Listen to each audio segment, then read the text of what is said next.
오늘 우리에게 주신 하나님의 말씀은 누가복음 18장 15절에서 17절입니다.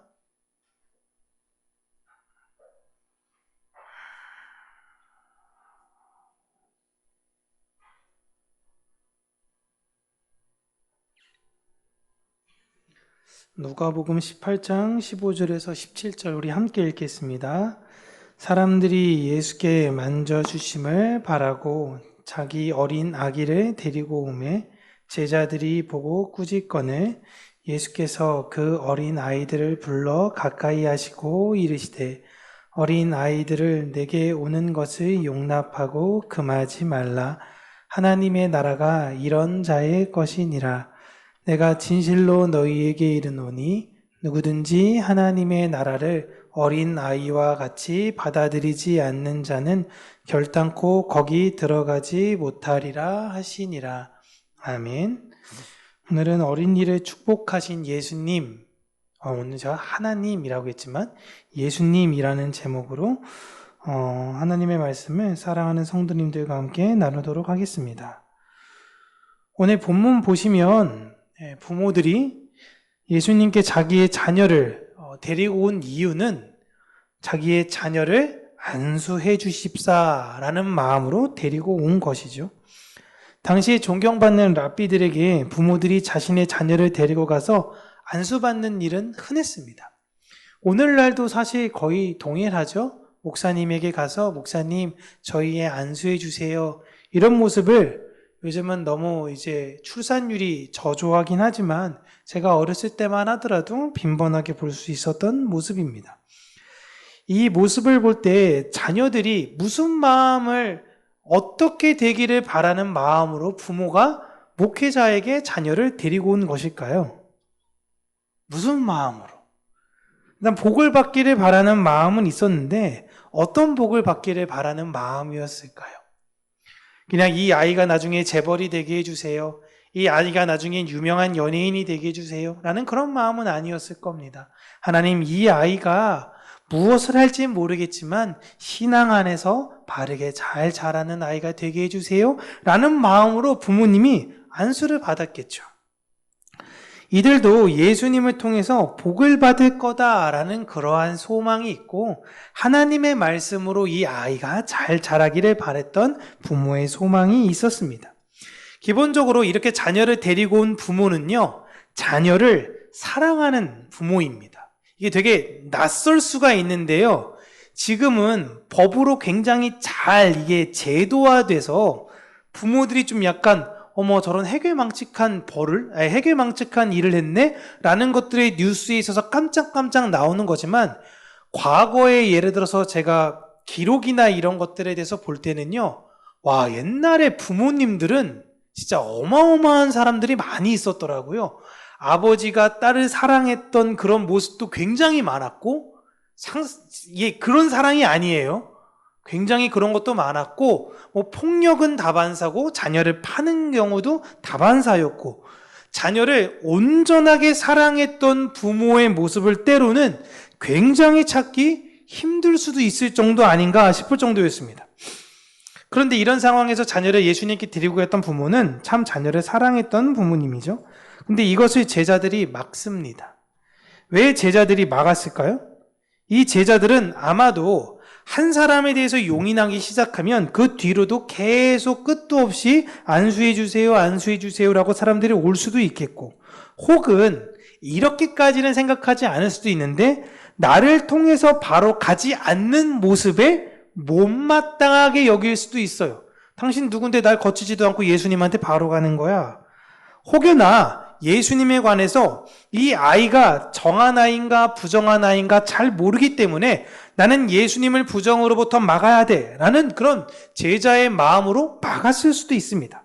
근데 가장 보편적으로 볼 땐 아이들이 모이는 걸 어른들은 좋아하지 않죠. 그래서 요즘은 적지만 예전에 시골 장터에 가서 5일장이 열리면 애들이 신기한 거 있으면 막 구경 가요. 막 차력쇼를 하거나. 그러면 그 앞에서 물건을 팔기 전에 이분이 항상 이야기하는 멘트가 애들은 가라.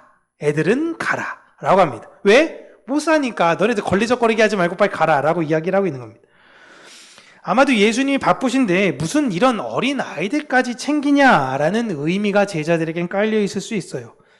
어떻게 보면 가장 하찮고 가장 소모적이며 가장 의미 없어 보이는 것 중에 하나가 바로 아이들을 만져주는 것일 수 있을 겁니다.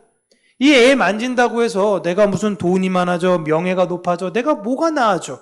어차피 그냥 귀찮은 일 하나 더 하는 거 아닐까? 라고 해서 제자들은 그렇게 부모를 말렸어요. 그러자 예수님은 제자들을 답답해 하시면서 아이들을 막지 말라라고 이야기하시죠. 오늘 누가복음 18장을 보면요, 마태복음 내용이랑은 좀 다릅니다. 마태복음은 제가 무슨 이야기냐면 천국 시민의 모습이 어린 아이와 같다라는 마태의 그 관점에서 썼다면, 오늘 누가복음의 내용을 보면요, 이 앞에 두 가지 예를 들어요. 어떤 예면요, 첫 번째는 불의한 재판관, 참 재판관인데 옳지 못한 재판관한테 어떻게든지 자의 억울한 것들을 신원하려는 과부의 모습이 등장합니다. 끈질기게 그 집을 찾아가고 끈질기게 갔더니 그 불의한 재판관이 그 과부의 기도를 들어줬다라는 예와 하나랑, 두 번째로는 바리새인과 세리가 기도하는 모습을 비교하는 예화를 예수님께서 말씀해 주시죠.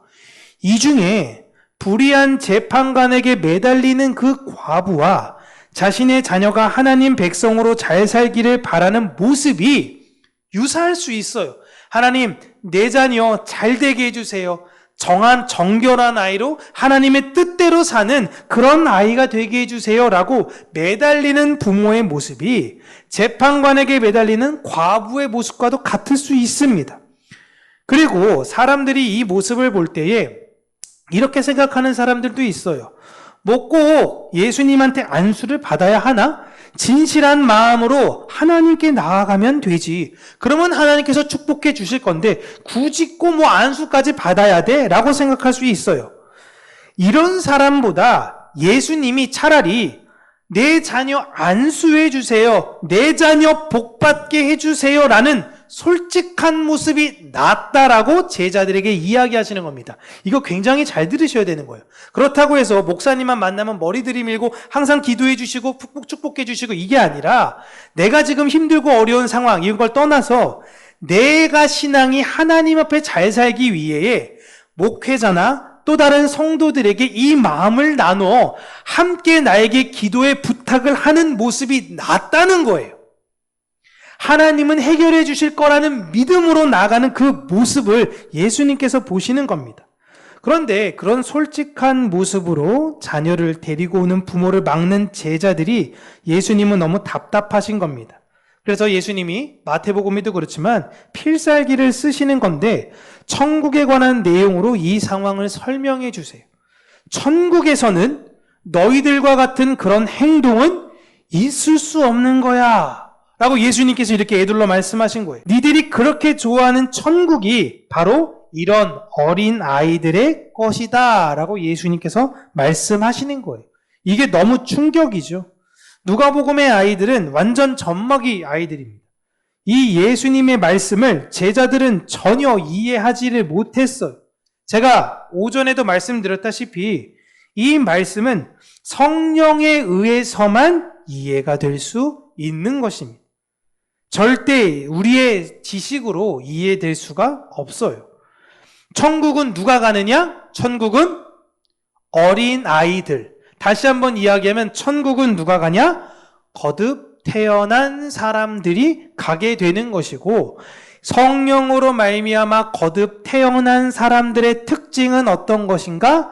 어린 아이들처럼 하나님만 바라보며 순수하게 살아가는 사람들이라고 이야기하고 있는 것입니다. 오전에도 제가 이야기했지만 사도 바울이 고린도 교회의 부활에 관한 설명을 하면서, 오전엔 빌립보 교회에 관해서 자기를 이야기했다면 고린도 교회의 부활을 설명을 하면서 나는 날마다 죽습니다 라는 이야기를 해요. 나는 날마다 죽는다라는 의미가 무엇이냐면 거꾸로 해석하셔야 돼요. 나는 날마다 살아납니다. 나는 날마다 어린 아이입니다. 내가 이 세상의 정욕을 끊고, 내가 이 세상에 무슨 그런 걸 끊고 고결한 심령으로 하나님께 나아갑니다가 아니라, 하나님, 나는 오늘도 하나님밖에 모르는 어린 아이입니다. 라는 고백을 하는 것입니다. 이건 희생한다라는 의미를 넘어서서 내 자아와 자존심이 나라는 존재가 매일 죽고 있다라는 것이고, 그래야 하나님 나라 갈 수 있는 거예요. 그런데 우리가 지금 보시면 알겠지만 이 내용은 굉장히 쉽게 들립니다. 그러나 굉장히 어려운 말씀이에요. 순수해야 천국에 가는 것이. 한 왕이 나라에서 가장 지혜로운 사람을 불렀습니다. 우리나라 옛날에 이병철 회장이 돌아가시기 전에, 이건희 회장은 갑작스럽게 그렇게 아프셔서 안 됐지만, 이병철 회장이 돌아가시기 전에 우리나라의 각계에 아주 종교적인 대단했던 분들을 다 개인적으로 만났어요. 다 개인적으로 만나면서 물어봤습니다. 계속 물어봤어요. 그런데 놀라운 게 뭐냐면요, 사실 기독교 원로들의 목사님들은 다 비슷한 이야기를 해주시거든요. 그런데 안 들려요. 이게 되게 놀라운 거예요. 이게 되게 놀라운 겁니다. 분명히 이야기했는데 잘 안 들려요. 예전에 추자연이라는 배우가 이런 이야기를 했습니다. 20대 때 성공하지 못하는 사람들의 가장 큰 문제가 뭐냐, 실패하는 사람들의 가장 큰 문제가 뭐냐면 남의 이야기, 특히 어른들의 이야기를 잘 듣지 않는데요. 그러니까 왜 그러냐면, 어른들 때, 내가 20살 때는 내 잘난 맛에 살거든요. 내가 최고고 내가 잘한 것. 근데 주변에선 이렇게 하면 안 되고 이렇게는 좀 조심해야 돼, 이런 이야기를 수도 없이 했는데 이게 안 들린다라는 거예요. 20대 때. 그러다 언제 들리냐? 망하고 나니까 들리기도 하고, 나이가 먹으니까 그게 이해가 됐다라는 거예요. 그리고 나선 그가 뭐 하는 거예요? 이제 자기가 20대 애들한테 이야기 해준대요, 추자연 씨가. 근데 20대 애들이 뭐예요? 안 듣는 거예요. 이게 진짜 기가 막히는 것이죠. 한 나라의 왕이 나라에서 가장 똑똑한 사람을 불렀습니다. 그래서 어떻게 사는 삶이 가장 행복한 삶입니까? 어떻게 해야지 행복하게 살 수 있냐? 라고 물어보니까 가만히 듣더니 그가 나쁜 일을 하지 않고 착하게 사는 겁니다. 이렇게 얘기했어요. 그러더니 막 왕이 웃어요. 아니, 그 얘기는 3살짜리 애들도 알고 있는 거 아니요? 라고 얘기합니다. 그러자 그 지혜로운 현인이 이야기, 예, 맞습니다. 3살 먹은 아이도 알지만 80 먹은 노인도 지키기 어려운 것입니다. 라고 이야기해요. 이게 정말 중요합니다. 우리는 사실 지식적으로 하나님에 대해서, 특별히 이 자리에 계신 분들은 많이 아세요. 또 이렇게 많이 알고 있다고 얘기하면 또 아닐 수도 있다고 하겠지만, 우리는 이 세상 사람들과 비교해 볼 때는요, 많은 성경적 지식들을 가지고 있습니다. 그런데 왜 우리는 여전히 행복하지 않고, 왜 우리 안에는 여전히 평안하지 않는 것인가? 물론 여러 가지 질병과 질고로 인해서 파고가 있긴 하지만, 우리 마음 안에 하나님을 바라봐야 된다라는 것이 지식적으로만 박혀 있으면 이게 이해가 되지 않기 때문에 그래요. 이게 어느 날 분명히 알았습니다. 하나님을 바라봐야 돼요. 예, 압니다. 어떻게 사셔야 돼요? 하나님을 바라봐야 됩니다. 다 이렇게 주고받을 수 있는데, 어느 날 하나님 바라봐야 되는구나, 하나님을 바라봐야 되는구나 라고 이야기하게 돼요. 내가 옛날에는 왜 이걸 몰랐을까? 하나님을 바라봐야 돼요. 이분이 나중에 또 뭐라고 이야기하는 거예요? 여러분, 하나님을 바라보셔야 돼요. 하나님을. 근데 똑같은 현상이 또 일어나는 거예요. 예, 하나님 바라봐야죠. 또 모르는 거예요. 우리가 이 세상을 살아가는 방법은 오직 하나님만을 바라보는 것. 이게 내 머릿속에 있어서 지식이 있는 것이 아니라, 아이들이 부모님에게 내가 부모를 바라봐야지 라는 게 아니라, 난 부모밖에 없어 라는 마음으로 살아가는 것처럼, 우리에게 있어선 하나님밖에 없다라는 마음으로 살아가는 어린 아이와 같은 우리 평강교회 모든 성도님들이 되시길 주님의 이름으로 축복합니다. 기도하겠습니다. 참 좋으신 하나님 아버지, 어린아이를 축복하신 그 예수님의 손길처럼 날마다 연약한 우리의 머리를 예수님께 들이밀며, 예수님, 나를 불쌍히 여기시고 나를 꼭 잡아주세요 라고 매일매일 진실된 기도를 드리는 우리 평강교회 모든 성도님들이 되기를 원합니다. 내가 좀 무언가 알고 있다고 생각하여 교만하지 않도록 하여 주시고 예수님 아니고 내 생각과 내 판단으로 충분히 할 수 있다라는 오만을 벗어나서 오직 하나님을 의지하는 그 어린아이의 순수함과 같이 하나님만을 바라보며 믿음으로 나아가는 자들이 될 수 있도록 은혜 허락하여 주시옵소서. 예수님 이름으로 기도합니다. 아멘.